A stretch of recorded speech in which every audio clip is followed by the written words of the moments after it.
Olá, caros alunos. Iniciamos mais uma aula de filosofia, penúltima aula sobre Bergson. Nós vimos na primeira aula dessa série sobre Bergson que ele fala sobre as distinções do tempo da mecânica, que seria um tempo espacializado, e o tempo da experiência concreta ou da consciência. Nós vimos na segunda aula que essa oposição nos levou a falar também do problema que foi originado por essa abordagem, que foi o quê? O que seria a distinção, qual que seria a distinção entre matéria e memória, corpo e espírito, né? Por quê? Porque a gente estaria ali alinhando memória ao espírito e o corpo à percepção. E, novamente, essa análise vai levá-la a uma outra abordagem que será objeto dessa aula especificamente, né? A ideia de evolucionismo cosmológico. Mas vamos por partes. O que vem a ser, afinal de contas, esse evolucionismo cosmológico? O que tem a ver a relação entre espírito e matéria com isso? Olha, na obra Evolução Criadora, Bergson ele vai começar pela concepção de que o espírito e matéria eles são dois polos da mesma realidade. Ou seja, se você pensa em dois polos da mesma realidade, você não está pensando em realidades distintas, mas uma mesma realidade com dois polos. Então, Bergson, ele não vê o universo como Descartes, por exemplo, dividido entre res cogitas, né, ou seja, o ser pensante, e res extensos, né, o mundo material. Ao passar da análise dos dados imediatos da consciência para a elaboração de uma visão global da vida e da realidade, ele vai propor a ideia de um evolucionismo cosmológico. O que seria essa ideia do evolucionismo cosmológico? Segundo essa abordagem, as teorias da evolução elas se distinguem em duas grandes classes, as mecanicistas e as finalistas. Qual que seria a diferença entre as duas? Olha, o evolucionismo mecanicista ele vai explicar a evolução em termos de causa eficiente e o evolucionismo finalista explica em causa final. Só se você lembrar naquela ideia lá, até de Aristóteles mesmo, ideia de causa eficiente e causa final, né? Aquilo que provoca a finalidade daqui, né? O evolucionismo mecanicista ele vai explicar com base em razões que determinam a evolução por meio do passado. E o evolucionismo finalista, ele vai trazer razões que determinam a evolução por meio de um futuro. Nesse sentido, tanto o evolucionismo mecanicista quanto o evolucionismo finalista, eles são deterministas. Então, eles acabam deixando escapar a realidade da evolução, segundo Bergson. Então, por mais que você tenha distinções entre as duas formas de evolucionismo, dessas explicações evolucionistas, elas escapam porque elas são deterministas. Bergson ele vai lembrar que, como a vida da consciência, a vida biológica ela também não é uma máquina que se repete e não é sempre idêntica a si mesma, mas é uma constante e incessante novidade, é uma criação, é imprevisibilidade, né? Ou seja, às vezes você não pode prever, a vida é sempre nova, vai englobando sempre todo o passado e vai crescendo sobre si mesma. Imagina, tudo é imprevisível, até mesmo na natureza nesse sentido. Você não pode prever tudo, né? Nessa ideia da evolução você está pensando nisso, que as coisas elas podem evoluir em outros sentidos, né? Não são deterministas. A vida, segundo Bergson, ela é uma evolução criadora, ou seja, é uma criação livre e imprevisível, é um impulso vital, a gente vai chamar de impulso vital, que não precisa se distender para se estender. A matéria ela é o momento de parada desse impulso vital.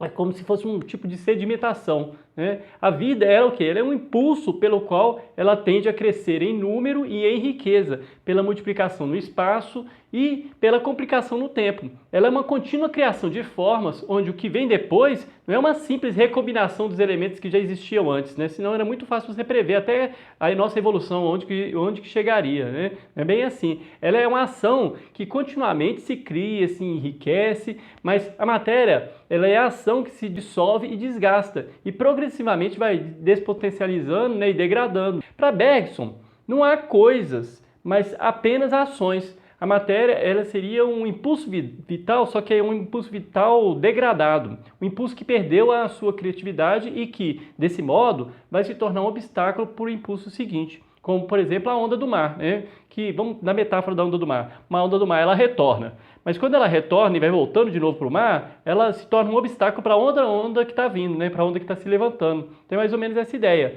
A vida, ao contrário, ela é corrente que, atravessando os corpos, que ela pouco a pouco organizou e passando de geração em geração, vai se dividindo entre outras espécies e se dispersando entre esses indivíduos.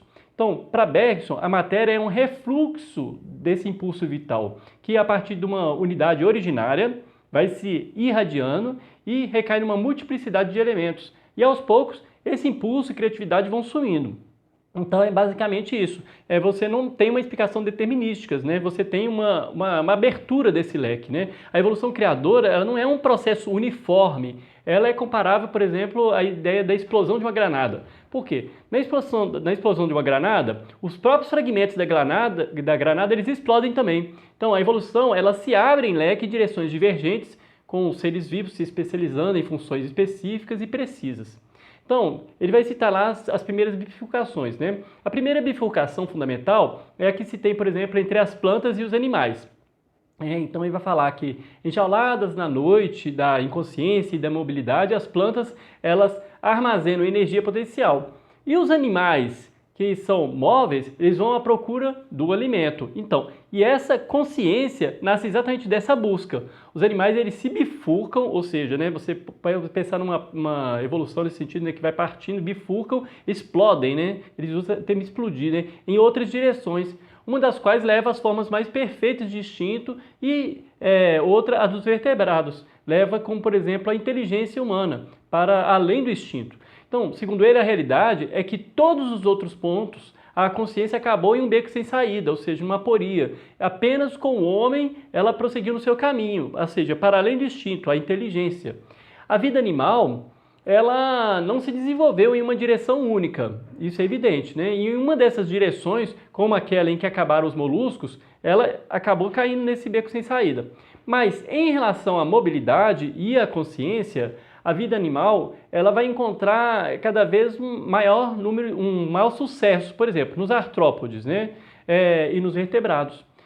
O exemplo dos artrópodes, nós temos uma evolução grande que ele vai citar, seria os himenópteros, né? As vespas, abelhas, formigas, né? Que teriam uma evolução grande, mas em relação ao instinto. E a evolução maior nos vertebrados vai se manifestar no próprio ser humano, através da inteligência. Então, pelos artrópodes, a evolução levou a formas sempre mais perfeitas de instintos. No caso dos vertebrados, levou à inteligência, sem descartar aqui a ideia de que a gente sempre tem um certo tipo de inteligência dentro do instinto e você também tem um certo tipo de instinto dentro da inteligência. Você tem que ser uma relação entre os dois. Nós já falamos um pouco sobre isso em aula de antropologia filosófica, né? Mas o que vem a ser instinto e em que consiste a inteligência? Então vamos ao próprio Bergson. O que ele vai dizer? O instinto é a faculdade de utilizar e também de construir instrumentos orgânicos. A inteligência é a faculdade de fabricar e empregar instrumentos inorgânicos. Instinto e inteligência representam, portanto, duas soluções divergentes, mas igualmente elegantes do mesmo problema. Ou seja, o instinto ele funciona por meio de órgãos naturais, né? E a inteligência ela vai criar instrumentos artificiais. Nós também temos algumas outras diferenças. Por exemplo, o instinto ele é hereditário, a inteligência já não é hereditária, né? O instinto ele se volta para uma coisa específica, né? Por exemplo, o macaco tem que pegar uma banana, ele vai ali, ele usa o instinto dele para poder arrastar um móvel para poder buscar a banana. Aquilo ali é o instinto ainda, não é a inteligência, é bem assim, imediato, uma finalidade específica. A inteligência ela é um conhecimento das relações entre as coisas. Não, eu vou até guardar aqui essa ideia para poder aplicar em outros momentos, né? O instinto ele é inconsciente, a inteligência ela é consciente.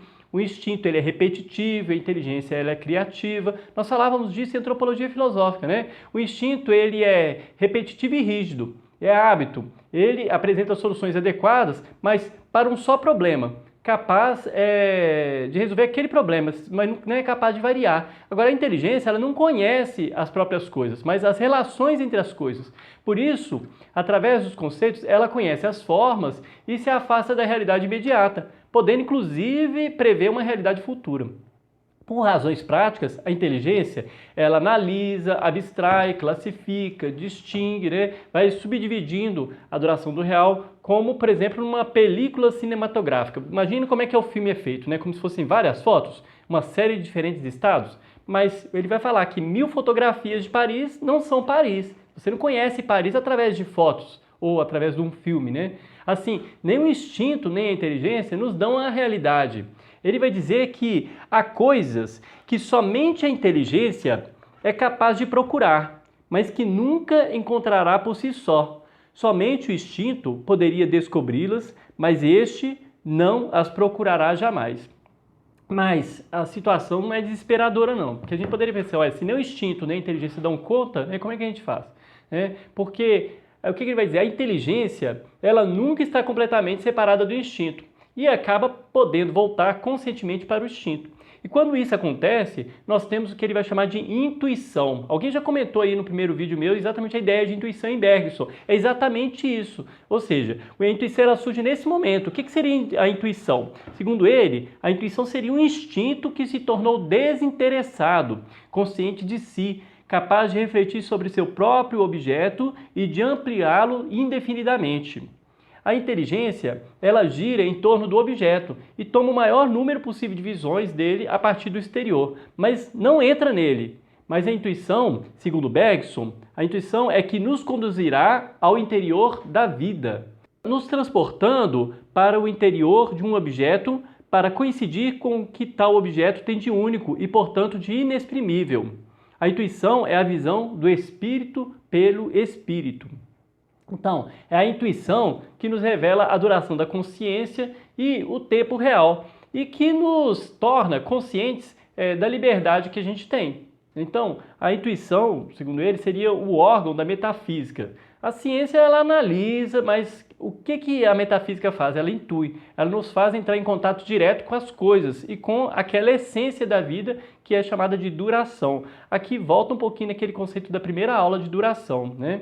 A intuição, como Bergson vai descrever, alcança a posse de um fio e ela própria deverá ver se esse fio sobe até o céu ou se detém a alguma distância da Terra. No primeiro caso, a experiência metafísica se vinculará à dos grandes místicos. E eu posso constatar por minha conta que essa é a verdade. No segundo caso, as experiências metafísicas permanecerão isoladas umas das outras, sem, no entanto, contrastar entre si. Em todo caso, a filosofia nos terá erguido acima da condição humana. É interessante, né, o valor da filosofia nesse momento, em pleno século XX, né? O impulso vital que se detém nas outras espécies vivas fixo na repetição, né, de comportamentos sempre idênticos, né? Lembra-se dessa ideia? Ou seja, vamos supor, aquela sedimentação que eu falava. No homem, ele vai superar esses obstáculos e vai se expressar através de uma atividade criadora, né? Expressa, por exemplo, pela arte, pela filosofia, e aí ele vai incluir a moral e a religião.